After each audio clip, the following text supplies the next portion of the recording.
semuanya, kali ini kita lagi ada di kantor DPRD Kota Bandung bersama saya Syafiq di sini. Yuk kita masuk.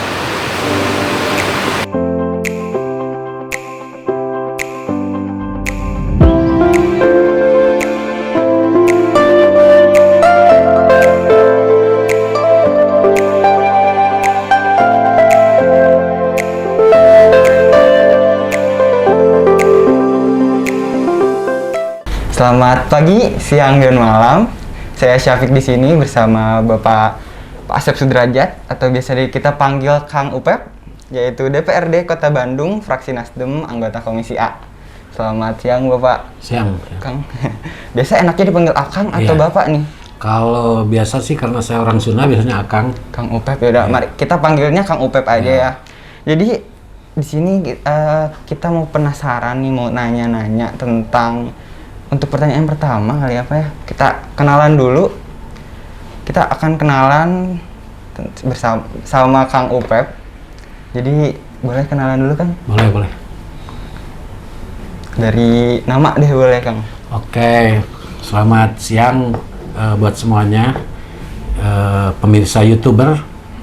Alhamdulillah pada siang ini saya kedatangan teman-teman ini. Tentunya perkenalkan, nama saya Asep Sudrajat, cuman biasa dipanggil Kang Upep. Kebetulan pada kesempatan ini saya sebagai anggota DPRD Kota Bandung dari fraksi Nasdem, anggota Komisi A.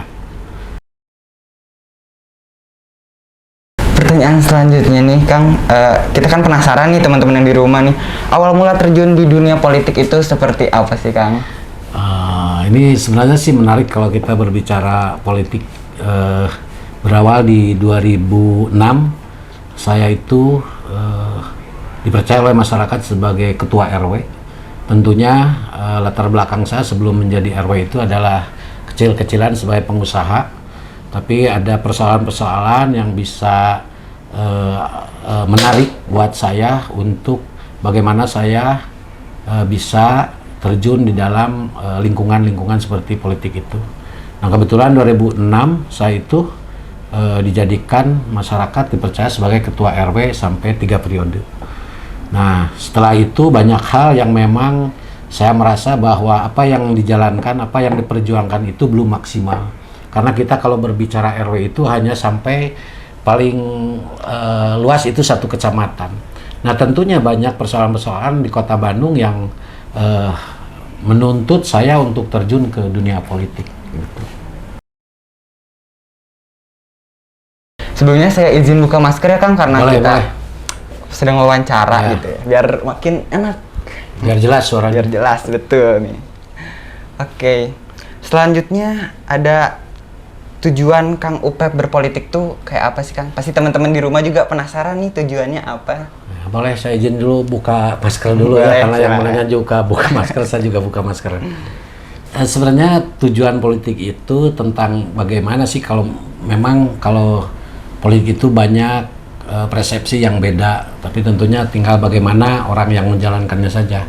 Berpolitik itu adalah bagian dari ibadah kalau menurut saya, karena dengan politikan ini maka kita bisa berbuat yang positif terhadap apa yang bisa kita perbuat untuk kepentingan masyarakat. Mungkin itu. Oke.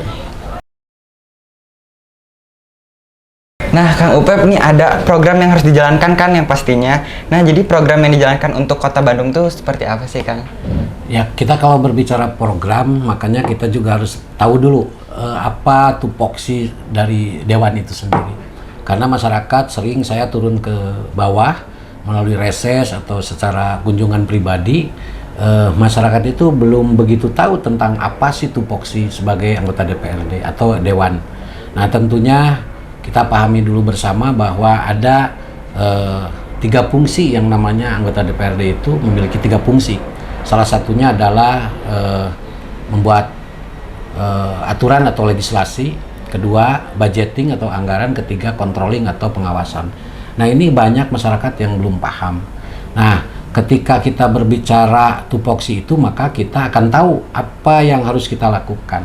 Kita berbicara di legislasi. Legislasi ini adalah tentang bagaimana kita dengan pemerintah Kota Bandung melakukan sebuah upaya kebijakan pemerintah itu melalui sebuah aturan-aturan yang namanya perda. Produknya perda atau peraturan daerah. Ini juga harus dibuat bersama dengan pemerintah dan anggota DPRD. Nah, kedua namanya tadi yaitu adalah budgeting atau penganggaran. Bagaimana berbagai program pemerintah yang bisa kita dorong kalau tidak kita anggarkan. Makanya kita anggarkan bersama-sama untuk merealisasi apa yang menjadi program-program pemerintah terhadap warga masyarakat. Nah, kemudian ketiga adalah controlling atau pengawasan. Nah, bagaimana kita bisa turun ke lapangan, bagaimana kita bisa mendengar aspirasi masyarakat dan kita sampaikan terhadap pemerintah, itu adalah bagian dari pengawasan ketika apa yang menjadi program-program itu masih belum maksimal bisa dirasakan oleh masyarakat. Itulah pentingnya masyarakat memilih anggota DPRD. Oke, baik. Ternyata programnya sangat menarik sekali ya. Setelah tadi menjelaskan program-program nih Kang, nah gimana sih langkah yang diambil untuk melaksanakan program tersebut nih? Nah, kita kalau melangkah atau mengambil langkah program-program itu, karena kita sebagai anggota DPRD itu adalah bukan untuk mengeksekusi, tapi untuk menampung aspirasi. Nah, tentunya program ini memang bisa dilaksanakan oleh para SKPD terkait atau dinas terkait. Tapi memang kita akan hadir di dalam tadi pengawasan itu sendiri. Karena masih banyak atau masih ada program-program pemerintah yang sudah kita anggarkan, yang sudah kita rencanakan, itu masih belum maksimal kepada masyarakat karena terbentur dengan berbagai hal, gitu. Nah Kang, saya tuh penasaran juga nih, Ya. ada nggak sih program yang belum terlaksana gitu? Tentunya kalau kita berbicara program, bukan tidak ada yang belum terlaksana tapi belum maksimal. Jadi semua program memang kita sudah jalankan, sudah kita upayakan, tapi karena dengan keterbatasan berbagai hal, itu tentunya ada program-program yang memang masih menunggu atau ada yang program prioritas yang kita dahulukan dulu. Salah satu misalkan program berkaitan dengan pendidikan. Kedua dengan program-program ketenaga kependidikan yang hari ini saya sedang memperjuangkan bahwa ketenaga pendidikan ini adalah harus mendapatkan honorarium yang sesuai dengan UMK. Nah, ini juga masih belum terlaksana dan akan kita terus perjuangkan agar apa yang menjadi harapan masyarakat yang selama ini punya apa yang sudah disampaikan kepada kita sebagai anggota DPRD, mudah-mudahan bisa terus kita dorong dan terlaksana. Gitu. Amin, amin. Nah Kang, peranan DPRD Kota Bandung tuh untuk mewujudkan program pemerintah Kota Bandung tuh gimana sih Kang? Peranan kita adalah bagian dari penyelenggara negara ya, penyelenggara pemerintah kalau di daerah. Tentunya ada program-program yang memang harus menjadi kesepakatan kita bersama terkait dengan kebijakan-kebijakan pemerintah. Bagaimana pemerintah bisa melaksanakan program atau bisa melaksanakan apa yang dia janjikan, itu adalah bagian dari yang harus melalui berdasarkan kesepakatan antara pemerintah dengan anggota DPRD. Gitu. Oke. Nah Kang, banyak nih kan ada permasalahan atau tantangan. Nah dalam mewujudkan program pemerintah Kota Bandung tuh gimana sih tantangannya gitu? Ya tantangannya kan kita juga masih tahu lah, maaf saja ya kalau kita berbicara tentang SDM. Ya. Salah satu misalnya kita berbicara tentang persoalan sampah. Ini perlu SDM yang terus kita tingkatkan bahwa masyarakat sadar bagaimana menjaga lingkungan, bagaimana membuang sampah. Tentunya ini masih ada saja warga masyarakat yang masih belum paham tentang bagaimana bahayanya sampah gitu kan. Terus berbicara tentang banjir, ini juga kadang menjadikan musibah itu karena ya tentunya kembali lagi kepada pemikiran-pemikiran kita sebagai masyarakat. Dan agar bagaimana musibah ini bisa diminimalisir, tentunya adalah ini bagian dari sebuah kesadaran lagi buat masyarakat itu sendiri. Oke, baik. Nah, ngomong-ngomong tentang masyarakat nih Kang, bagaimana sih caranya masyarakat menyuarakan aspirasinya lewat anggota DPRD nih? Ya, alhamdulillah kebetulan kalau saya berada di Dapil 5, sebagai anggota DPRD yang alhamdulillah saat ini sudah 2 periode. Kami dari awal di 2014 itu sudah menyiapkan yang namanya rumah aspirasi. Terkait dengan berbagai tadi aspirasi masyarakat itu ada yang bisa melalui rumah aspirasi di daerah, ada juga yang memang kami praksi Nasdem itu sangat terbuka luas untuk masyarakat untuk menyampaikan aspirasi-aspirasi kepada kita. Tentunya ada 2 hal, ada melalui praksi, ada yang melalui saya sebagai anggota DPR Dapil 5 memiliki rumah aspirasi. Gitu. Oke. Nah Kang, saya penasaran juga nih, bagaimana sih langkah awal untuk pemuda atau masyarakat agar bisa terjun nih berpolitik? Nah ini menarik, kita kalau berbicara pemuda milenial nih ya, kita memang saat ini juga sedang terus memberikan pemahaman terhadap anak muda tentang, saya berpikir bahwa anak muda ini adalah bagian dari penerus bangsa. Bagaimana bangsa ini atau kota ini akan bisa terus lebih maju tanpa ada turun tangan atau tanpa ada kepedulian dari pemuda. Jadi saya berpikir pemuda ini memang harus menjadi motor pada saat ini berbicara dengan politik. Jadi jangan sampai bahwa pemuda ini, oh saya tidak tertarik dengan politik, padahal kalau sudah masuk banyak hal yang lebih menarik, menantang dan bermanfaat. Jadi sekali lagi saya menghimbau kepada anak muda untuk ayo kita bergabung partai manapun silahkan, tapi tentunya tentang bagaimana keberadaan pemuda ini bisa melek dalam politik, khususnya kalau berbicara saat ini insya Allah Partai Nasdem ini sedang bergerak terus berkaitan dengan apa yang menjadi program-program milenial. Wah, ini panggilan yang menarik buat pemuda nih Pak ya berarti. Nah Kang nih, aku mau nanya tentang nih momen yang tidak terlupakan menjadi anggota DPRD di Kota Bandung nih Kang.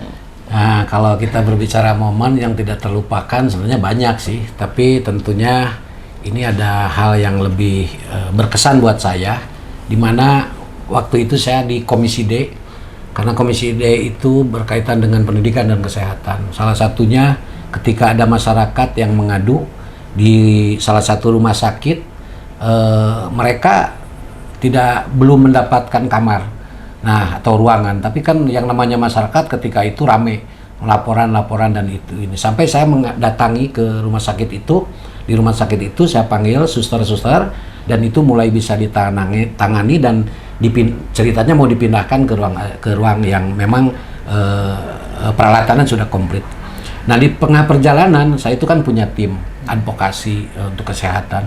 Mereka di tengah perjalanan itu menelpon saya, Pak, alhamdulillah katanya bahwa pasiennya sudah masuk. Ya saya bersyukur saja kan kalau seperti itu.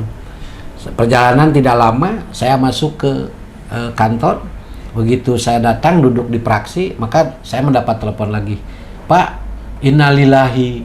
Nah jadi ternyata si pasien itu begitu mendapatkan kamar dan meninggal. Nah itulah banyak perjalanan yang memang sampai saat ini saya sering mengingat tentang bagaimana pelayanan pemerintah atau pelayanan rumah sakit ini harus lebih maksimal, walaupun memang tidak segampang membalikan telapak tangan. Tapi harapan saya sebagai anggota Dewan, ini semua bisa berjalan dengan lancar berkaitan dengan pelayanan-pelayanan khususnya dalam penanganan pasien atau kesehatan.